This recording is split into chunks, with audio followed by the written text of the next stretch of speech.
I was sitting in my small Bangkok apartment after another long day at the office, the fan barely cutting through the thick evening heat.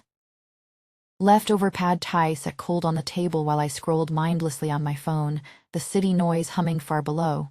Then came a hesitant knock at the door. Soft, almost unsure, I opened it and there she stood. Ploy, 24, fresh from Chiang Mai for university. Simple white tank top clinging slightly from the rain, shorts riding just high enough to make my throat tighten. Her long dark hair hung damp, skin glowing with that natural golden warmth under the hallway light. She gave me a shy smile that hit somewhere deep in my stomach. My heart started racing before I could even speak. Hi, you must be the new roommate. I helped carry her bags inside, and when her arm brushed mine. That brief, accidental warmth, it lingered like a secret I wasn't ready to admit. The apartment suddenly felt smaller. My nights had been so empty lately, and now this girl, half my age, trusting, beautiful, was stepping into my space. I told myself it was just awkward hospitality, nothing more, but already my pulse betrayed me. The next evening we decided to cook tom yum together in the tiny kitchen. The space left no room to avoid each other. Every time I reached for the spoon, her body pressed close, hip grazing mine for a heartbeat too long. Spicy steam rose between us, mixing with the faint coconut shampoo scent that suddenly filled the air and made my head swim. I kept repeating in my mind, "She's just a student needing a place to stay. This is normal. Be decent." Yet every graze sent electricity humming under my skin. A neighbor's loud music blasted through the wall, startling us both. We laughed it off, the tension breaking into something lighter as we cracked open cold Singha beers. Condensation made her fingers slick against the glass. She wiped them on her shorts and our eyes met for a second longer than they should have. I looked away first, heart hammering, wondering why something so simple felt dangerous. Later that night we carried our drinks to the small balcony. We sat sharing stories until the clock crept past 2. Oh, a soft Thai Luckthung song played from her phone, something about lost love and endless rainy seasons, the melody wrapping around us like the humid air. Her bare shoulder touched mine as we leaned on the railing together. The contact was light, barely there, but it burned. The night pressed heavy on our skin, warm and sticky. Inside my chest war started raging. This is wrong. She's half my age. She's trusting me as her roommate, nothing else. Yet the way her eyes lingered when she laughed, soft, curious, made the loneliness Sid carried for months feel unbearable. A distant motorcycle roared past below, breaking the spell. She smiled again, and I found myself replaying that sound in my head long after she went to her room. I stayed on the balcony alone, staring at the city lights, already knowing sleep would be hard to find. The next morning the routine shifted again. I was making coffee when she emerged from the bathroom wrapped in just a towel, water droplets tracing slowly down her collarbone. Fresh soap and jasmine hit me like a wave. I froze mid-pour, mumbling some clumsy apology while my body reacted before my mind could catch up. She smiled shyly and said it was okay. The apartment was small after all. We ended up sharing the tiny table anyway, our knees brushing underneath. Every accidental touch sent heat rushing through me. I told myself over and over, "She's just comfortable here. Make it weird. You're the older one. Act like it." But the image of those droplets refused to leave my mind. The way the towel clung, the scent that followed her, it all stayed with me as I tried to focus on my own day. By evening the awareness had only grown. We sat closer now without thinking about it. Her laugh came easier. My glances lasted longer, and every time our eyes met across the small space, I felt the pull, quiet, insistent, terrifying. Part of me wanted to keep the distance. The other part already ached for the next accidental brush of skin. The humid night air still carried her coconut scent even after she'd gone to bed. I lay awake listening to the faint sounds of the city, wondering how something as ordinary as a new roommate could suddenly feel like the beginning of a dream I was sure I should be having. The next morning I was standing at the counter, spoon stirring slow circles in my coffee when the bathroom door creaked open. Chloe stepped out wrapped in nothing but a thin white towel, water still beating along her collarbone and slipping lower in tiny glistening trails. The fresh scent of soap and jasmine rushed ahead of her like a warm breeze off the chow fire. the spoon clattering against the mug. "Sorry, I didn't think you'd be up yet," I managed, voice rough, eyes fighting not to drift. She gave that shy half-smile, clutching the towel a little tighter at her chest, but the fabric still hugged every curve the way damp cloth does. "It's okay. The apartment is small, right?" Her voice was soft, almost apologetic, yet something in it made my pulse stumble. We ended up at the tiny table anyway, knees brushing beneath it every time one of us shifted. Each accidental press sent a spark racing up my thigh. I kept my gaze on the coffee, repeating silently, "Shess, just comfortable here." Dawn tread into it. "Yuri's supposed to be the steady one." But the memory of those water droplets refused to fade, clinging to my thoughts like the humidity outside. By evening, the air between us had thickened without either of us naming it. I started helping with her English at the dining table, notebooks spread under the low light. Her dark hair would slip forward as she leaned in to write, the soft strands brushing my forearm like a secret touch. The warm vanilla scent of her skin after a full day in Bangkok he trapped around me, mixing with the faint tacky smell of paper. Every time I pointed out a pronunciation, our faces drew closer. My breath caught when her fingers hovered near mine on the page. "This is just tutoring," I told myself, throat tight, helping her succeed, nothing more. Yet my hand trembled when it accidentally grazed hers, reaching for the pen. The ceiling fan hummed overhead, the only steady sound while everything else inside me spun. The tension kept building in these small, unbearable ways. A correction became a shared glance held too long. A laugh at her mistake made her shoulder lean into mine for a heartbeat. I could feel the heat radiating from her body across the narrow space, and every inch of me ached with the effort not to close that distance. Then came the sudden tropical downpour. She burst through the door soaked to the skin, uniform clinging in ways that made my mouth go dry. Water streamed from her hair, tracing paths down her neck. I grabbed my towel without thinking and handed it to her, our fingers brushing in the exchange. "Yuri'd wrenched here." She thanked me quietly and slipped toward her room, but the doorway stayed half open. I caught the movement of wet fabric peeling away, the towel lid given her now wrapped around her instead. My chest tightened. I turned away fast, bussying myself with the kettle, but the image had already seared itself behind my eyes. We ended up on the couch with warm ginger tea, the storm raging outside. Her damp hair rested against my shoulder as she shivered once, then settled closer for warmth. The thin clothes did little to hide the heat of her body pressing through. Thunder rolled low and heavy, masking the way my heart hammered against my ribs. "She's vulnerable after the long day, after coming all the way from Chiang Mai," I rationalized. Voice silent in my head. "You're just being decent, nothing else." But the scent of rain on her skin mixed with jasmine and something sweeter made my resolve feel paper-thin. Every breath she took shifted the air between us.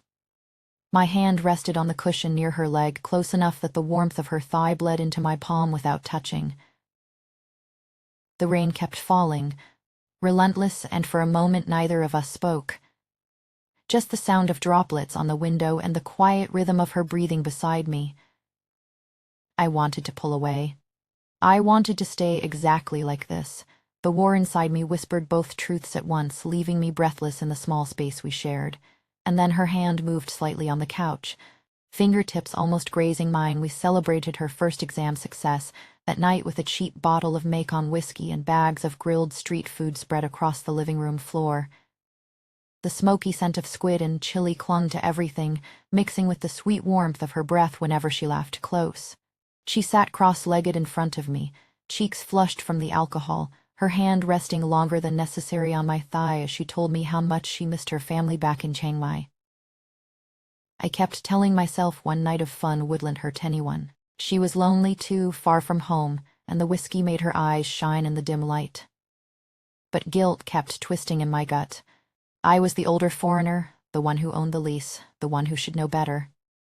The power between us felt uneven, heavy, like the humid air pressing down before a storm. Her fingers traced lazy circles on my leg while she spoke, each small movement sending heat racing under my skin. I wanted to shift away. I wanted to lean in.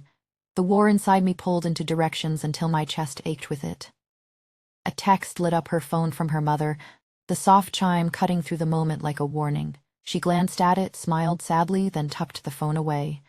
For a second the air felt clearer, safer. We poured another round and pretended the almost touch had never happened. A few nights later I came home earlier than usual, the apartment quiet except for the faint pulse of a dreamy Thai pop song drifting from the living room. I stopped in the doorway, key still in my hand. There she was, dancing alone in the soft glow of one lamp, wearing my oversized t-shirt that barely reached the middle of her thighs. The fabric swayed with her movements, light and loose, carrying the faint floral scent that always lingered on my clothes after she borrowed them. I shouldn't have stayed watching. It was her private moment, her small freedom in a foreign city. But my feet refused to move. The way her body moved, slow and unguarded, sent something sharp and hungry through me. Every sway pulled my gaze lower and higher until my pulse matched the rhythm of the music. Obsession had already taken root, turning every shared corner of the apartment into dangerous ground. She didn't notice me at first. Her eyes were half closed, lips parted in quiet joy. When she finally turned and saw me standing there, she froze, a shy laugh escaping as she tugged the hem of the shirt down. The blush that crept up her neck made the air between us crackle. I muttered something about forgetting my wallet, but we both knew I had seen too much. Then came another power outage, the kind Bangkok nights throw at you without mercy. The heat was unbearable, thick and sticky, pressing us down. We dragged the thin mattress to the living room floor where the small battery fan could reach us. Sweat made her skin glisten faintly in the darkness. Our legs tangled by accident as we tried to find space, the warmth of her calf sliding against mine and staying there. Her breathing grew heavier, slower, each exhale brushing warm across my shoulder. My hand hovered near her waist, fingers trembling with the effort not to close the last inch. This felt like a fever dream, beautiful and terrifying all at once. Crossing this line would ruin everything we had carefully built, the fragile trust, the careful boundaries. I need to stop. I can't stop.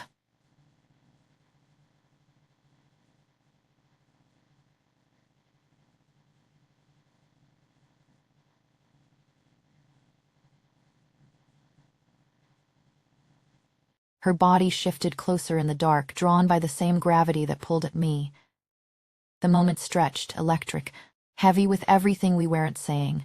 My fingertips brushed the edge of her shirt, the fabric damp from sweat, and for one endless second neither of us moved away. Then, far off, the city lights flickered back on, weak and uncertain at first. The sudden glow spilled across the floor, catching the way her eyes met mine, wide and full of the same unspoken question. The silence that followed felt heavier than the darkness had been. I pulled my hand back slowly, heart hammering, but the ache remained, deeper now. Impossible to ignore. I didn't expect the rumors to reach us so soon. A mutual friend pulled me aside at a quiet bar near Sakumeft, his voice low over clinking glasses. People were talking about the fairing and his young roommate. How close we seemed, how late the lights stayed on. My stomach twisted.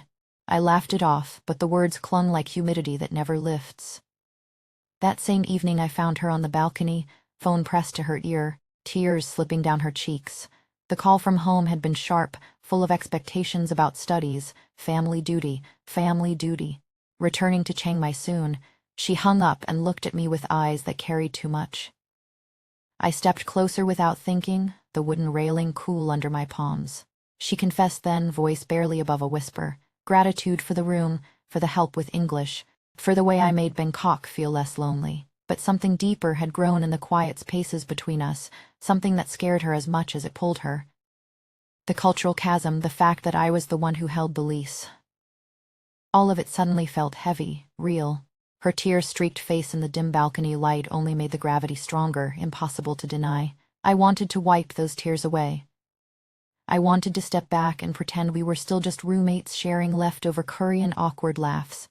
The war inside me split wider than ever. This shouldn't be happening. She's trusting me with her new life here, and I'm the older foreigner who should know better. Yet when she reached for my hand in the quiet aftermath, her fingers trembling against mine, the touch sent heat blooming through my chest like rain finally breaking after months of drought. Thailand feels like a dream I never want to wake from, she whispered, her breath warm and close. Our bodies leaned in before reason could catch up. The familiar scent of coconut and jasmine wrapped around me as our lips met. Tentative at first, then deeper, the kind of kiss that blurs every boundary. For one suspended second, desire flooded everything. Her hand rested lightly on my chest, mine hovering at the small of her back, the thin fabric between us no match for the warmth radiating there. I forgot the rumors. I forgot the age gap. I forgot why this was dangerous. Then morality crashed back in like thunder rolling over the city. I pulled away, chest taking with the sudden emptiness, my breath ragged as if I'd been underwater too long. We can't. This would destroy everything we've built. I managed, voice cracking on the words. She nodded slowly, eyes shining with the same conflict, but neither of us moved far apart. The air between us still hummed with what almost happened. Now I sit here alone in the apartment, the faint trace of her jasmine still lingering on the pillow she once borrowed.